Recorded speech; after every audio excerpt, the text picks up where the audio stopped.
ഞാൻ ഗൾഫിൽ നിന്ന് അറബിയുടെ വീടാണ് ഈ കാണിക്കുന്നത്. ഇതാണ് അറബി, മുഹമ്മദ് എന്ന പേര്, മുഹമ്മദ് മെഹദി എന്ന്. അതിൻ്റെ ഇപ്പുറത്ത് കാണുന്ന അവൻ്റെ വീടാണ്, ആ ചുവന്ന പെയിൻ്റ് അടിച്ച വീടാണ്. ഹുസൈൻ എന്ന അവൻ്റെ പേര്. അതിൻ്റെ ഇപ്പുറത്ത് ഒരു വീട് കാണുന്നുണ്ട്. ഇത് ഞാൻ വരുന്ന സമയത്തില്ല, ആരാണ്ട് പണിക്കാർക്ക് വേണ്ടി ഉണ്ടാക്കിയതാന്ന് തോന്നുന്നുണ്ട്. ഡ്രൈവർമാർക്കോ അങ്ങനെ എന്തോ കടകാർക്ക് ആരണ്ടർക്ക് വേണ്ടി ഉണ്ടാക്കിയതാന്ന് തോന്നുന്നു. ഞാൻ വന്നു കഴിഞ്ഞ് വേറെ പണിക്കാർ അവിടെ ചെന്ന് കാണുമല്ലോ, അതിനു വേണ്ടി ഉണ്ടാക്കിയതാണ്. അതിൻ്റെ ഇപ്പുറത്താണെങ്കിൽ ഒരു ചെറിയ വീട് കാണുന്നില്ലേ, ചെറിയൊരു സോപ്പൂട്ടി പോലൊരു വീട്. അതൊരു കടിമുറി. പണിക്കാരൊക്കെ കയറി നിന്ന് കടിക്കുന്ന മുറിയാണ്, പെണ്ണുങ്ങടെ. കണ്ടിത് അതും ഒരു കടുവീടാണ്. അതുവഴി അവൻ ഇറങ്ങിപ്പോകും, വെളിയിൽ കൂടെ ഇറങ്ങിപ്പോകുമ്പോഴാണ് അവിടെ കയറുന്നത്. അല്ലെങ്കിൽ പിടിച്ച് കയറ്റും ആൾക്കാർ. ആ ഫ്രണ്ടിൽ കൂടെ ഇറങ്ങി അവൻ പോകും. അതിനിപ്പുറത്ത് ഈ വീടൊന്നും, ആ ചെറിയ ചുവന്ന പെയിൻ്റ് അടിച്ചൊന്നും ഞാൻ വരുന്ന സമയത്ത് ഇല്ലായിരുന്നു, പുതുതായിട്ട് വന്നത്. അതുവഴി വെളിയിൽ 2-3 വഴിയുണ്ട് കണ്ടോ, അതുവഴി വെളിയിൽ പോകും. ആ റോഡ് വഴിയാണ് പോകുന്നത്.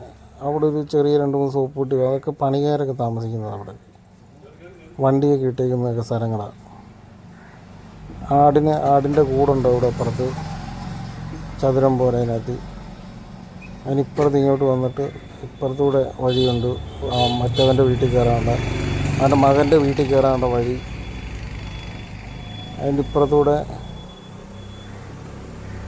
ആ വഴി വരുമ്പോൾ ഇപ്പുറത്ത് ആയുധം എന്ന് പറയുന്ന അവൻ്റെ ഒരു മകനുണ്ട്, അവൻ്റെ വീടാണ് അവിടെ. അതിനിപ്പുറത്ത് വേറൊരു വീട്. ഞാൻ വരുന്ന സമയത്ത് ആയുധം എന്ന് പറയുന്നതിൻ്റെ വീടാണ് കാണുന്നത്, വേണ്ട. ഇപ്പുറത്ത് ഞാൻ വരുന്ന സമയത്ത് വേറെ വീട് പണിഞ്ഞുകൊണ്ടിരിക്കുമായിരുന്നു. അത് ഈ കാണുന്ന ഒരു 4 വീടുണ്ട്, അത് വേറൊരു അറബിയുടെ 4 പെണ്ണുമ്പിടമാരുടെ വീടാണ്. അത് 4 പെണ്ണുമ്പിടമാർ. അവിടെ പിള്ളേരെന്ന് പറഞ്ഞൊരു 10-40 പിള്ളേർ കാണും ഗ്രൂപ്പ്. അതുവഴി ഇപ്പുറത്തൂടെ വരുവാണെങ്കിൽ ഈ വരുന്ന വഴിയിലാണ് ഞാൻ ടാങ്കറിനകത്ത് വെള്ളം പിടിച്ചുകൊണ്ടിരുന്നത്. അവിടെ ഒരു കിണറുണ്ട്. പിന്നെ ഈ വഴി നിന്ന് കഴിഞ്ഞാൽ ഇഷ്ടംപോലെ പാകിസ്ഥാനികളും ബംഗ്ലാദേശികളും ഒക്കെ വരാം. ഇവിടെ നിന്ന് കൈ കാണിച്ചാൽ ഞാൻ അവിടെ നിന്ന് സ്ഥലം വിട്ടെ. പിന്നെ ഈ കാണുന്നത് വഴിയാണ്. ഞാൻ വഴി ഇങ്ങനെ പോകുന്നത് താറെന്ന് പറയുന്ന സ്ഥലത്തോട്ടാണ്. കണ്ടില്ലേ, ഗൂഗിൾ എർത്ത് വഴിയേ കാണാൻ പറ്റുള്ളൂ ഇതിപ്പോൾ. അത് താറെന്ന് പറയുന്ന ഒരു സ്ഥലത്ത് ചെന്ന് കയറും. ഇപ്പോൾ കാണിക്കാം, നേരെ ഇല്ലെന്ന് താറെന്ന് പറയുന്ന സ്ഥലത്താണ് കാണിക്കാം. ഇപ്പോൾ എത്താറായി. അത് കിലോമീറ്ററുണ്ട്, 10-50 കിലോമീറ്റർ മേളിലുണ്ട് അങ്ങോട്ട് പോകാൻ. താറെന്ന് പറയുന്ന സ്ഥലത്ത്, താറെന്ന് എഴുതിയിട്ടേക്കുന്നുണ്ട, താർ. അവിടുന്ന് ആ വഴി അങ്ങോട്ട് പോകുന്ന ഇടത്തോട്ട് പോകുന്നിടത്ത് കുറേ മലയാളികൾ മൈരന്മാർ ഉണ്ട്.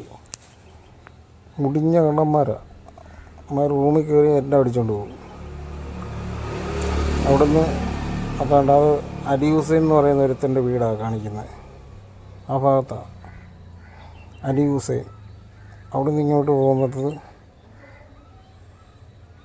അയാളുടെ വീട്ടിലൊക്കെ ഞാൻ വണ്ടി ഓടിച്ചിട്ടുണ്ട്, അലി ഹുസൈൻ്റെയൊക്കെ. അവിടുന്ന് ഇങ്ങനെ വണ്ടി എടുത്തുകൊണ്ട് പോകുന്ന സമയത്ത് നേരെ ഇനി അടുത്ത് നെജ്റാനാണ്. അത് കുറേ വഴിയൊക്കെ ഉണ്ട്. അത് 100-150 കിലോമീറ്റർ പിന്നെ ഉണ്ട് അവിടുന്ന്. വേണ്ട, നെജ്റാൻ സിറ്റി ആണ് നെജ്റാൻ. അവിടെ നിന്നാണ് ഞാൻ ബസ് പിടിച്ച് റിയാദിന് ചാടിയത്. നെജ്റാനാണത്, മെയിൻ സിറ്റി അവിടുത്തെ. അവിടെ വരെ ചെന്ന് പെടാനുണ്ട് പാടെന്ന് പറഞ്ഞാൽ ഭയങ്കര പാടാണ്. അവൻ്റെ പാകിസ്ഥാനിയുടെയോ ബംഗ്ലാദേശിയോ എല്ലാം കൂട്ടുപിടിച്ചാലേ പോകാൻ പറ്റുള്ളൂ. മലയാളീസ് ഒന്നും കൊണ്ടുവിടത്തില്ല, നാറികൾ. അങ്ങനത്തെ ഒരു സിസ്റ്റമാണ് അവിടെ. എന്ത് ചെയ്യാൻ.